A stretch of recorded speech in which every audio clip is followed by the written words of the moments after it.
Hey guys, I'm expecting company in about 20 minutes. But first I need to process this pork loin that we got on groceries. Some of it's going to be for supper, some of it's going in the freezer. Thanks for joining me. Okay, so what I've done is I have just cut this pork loin up into 3 sections. We're going to do like a smothered pork chop roast type thing tonight. The other 2 are going in the freezer because we like to cut these up into chunks and make the chicken tinga chalupas that I did a video on. That will be, in a few days.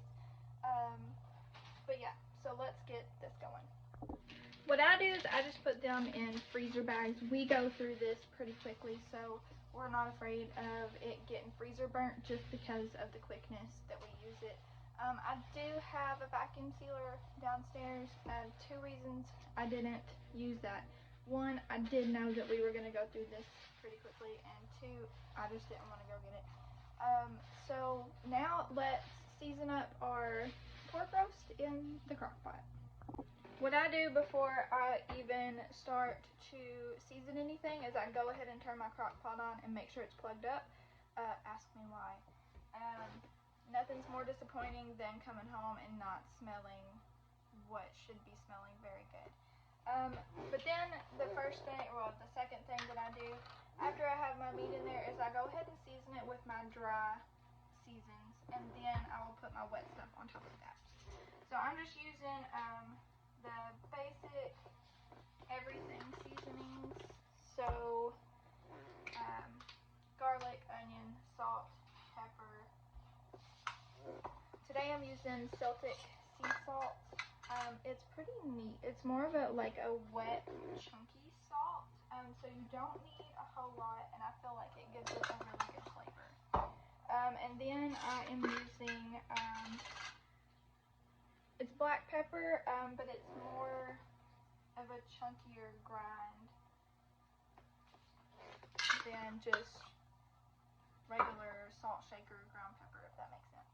So now I'm gonna go get the wet ingredients.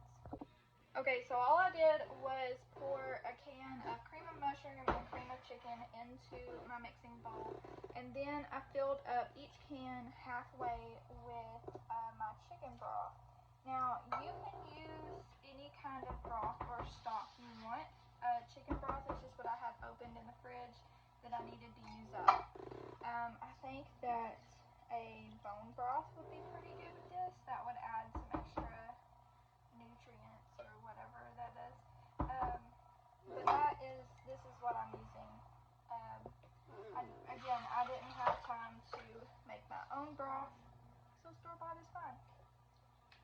I learned that from Miss Anna Garden, I think is her name, from the food channel. Now, I do have a recipe to make this homemade, just a mix of it, but it's on my to-do list. I'll make a video when I do, we can learn together. And that's it. So this can cook on high for 4 to 6 hours, I feel like, or until you remember it, which is what I do. It is about 10 till 10 now, and we're not going to eat until probably 4 or 5, so this is going to cook all day.